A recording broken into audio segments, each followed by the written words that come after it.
Are the biblical Rephaim, the Nephilim, and ancient giants related? Legend of giants are present in almost all mythologies. Perhaps you'll not find a single race on earth which would not tell about some giants rising to the skies and famous for their remarkable strength. Greek mythology emphasizes the dominance of the giants known as the Titans and their subsequent overthrow. It was from Greece that the familiar to us myth of the Atlanteans, holding the vault of heaven, came. But who these giants and Atlanteans were is not clear for certain. Zeus and the Olympian gods led the Titans to their fall. As for Atlantis, the ancient philosophers clearly spoke of its existence and subsequent flooding. It was also said that the inhabitants of Atlantis were tall. Giants were also mentioned in Egypt, Egyptian, Sumerian, Old Slavic, Scandinavian, Japanese, Chinese, and Native American mythologies. In Hinduism, they act under the name of Asuras. There are giants in biblical sources as well. The ancient Jews knew about the mysterious civilization of Titans, particularly the half-breeds, the children of fallen angels and mortal women. In the Old Testament, the pre-Jewish texts of Canaan, there are references to the Rephaim race, also called the Rephaites or Rephaim. In the Septuagint, the Vulgate, this word was translated as giants. Also, this name began to be called the wicked, those who were far from holiness and purity as well, the dead. The Jews also called the tall tribes of Palestine, preserved from antediluvian times. Also mentioned are the Nephilim, angelic beings from whom the Rephaim subsequently descended. The book of Job says, "The Rephaim tremble under the waters, and those who dwell in them." It's noteworthy that the phrase "under the waters" is noted here, which reminds us of some of the ancient legend of the sunken Atlantis. Rephaim can also be identified with the Nephilim. In the book of Enoch, the Nephilim are the children of humans and guardian angels, while the Rephaim are the offspring of humans and fallen angels.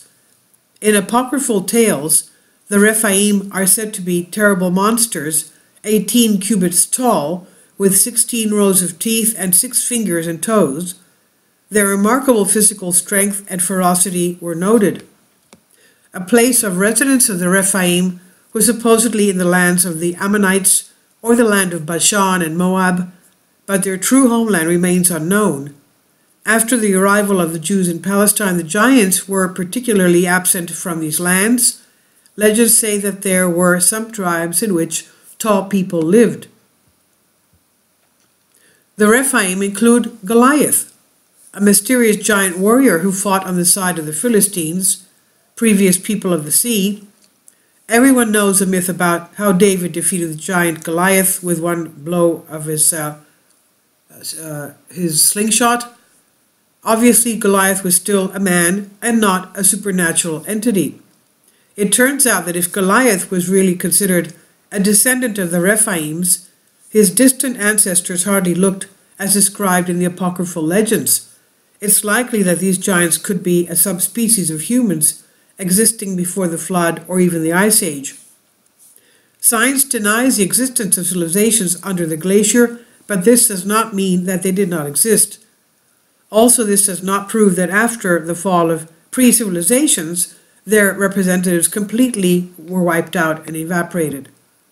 Chronicles say that at least 4 more giants fought on the side of the Philistines against the Jews and the people of Palestine. The famous one was Ishbi-Benob, whose spear weighed 300 shekels of brass.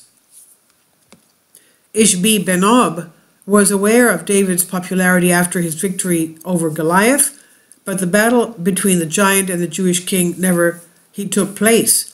Ishbi-Benob was not killed by David, but by Abishai, the son of Saruin. Goliath had a brother named Lachmi, who was smitten by Hanam. Also, a Rephaim warrior named Saphuth fought for the Palestinians, but the Philistines, but he was defeated by another hero of ancient times, Sovohai. The name of the 4th Rephaim on the side of the people of the sea is not mentioned. The Bible talks about abnormalities in his body and 6 fingers. This giant was already defeated by Jonathan, the son of David's brother. The Philistines lost the war against the Jews and then completely disappeared as a race. Together with them, their tales and myths disappeared. Therefore, science recognizes the legendary giants of antiquity as nothing more than a fiction of the chroniclers. But why then are they mentioned among almost everywhere? Were they a byproduct of humanity's collective fantasy? It was hardly possible in such ancient times. The question of who exactly the Rephaim were still remains unanswered.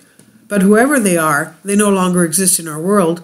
If once their civilization was considered powerful on earth, then these times have sunk forever into oblivion. The only trace left of them is in myths and legends. This is on Soul Ask. Please leave your comments and thank you for your support. Support my Patreon account. The daily posts are 5 videos daily, and they are totally different from what I have on my YouTube channel. Thank you so much for your support and that you find all my content so interesting. You'll find the Patreon account details in the description box.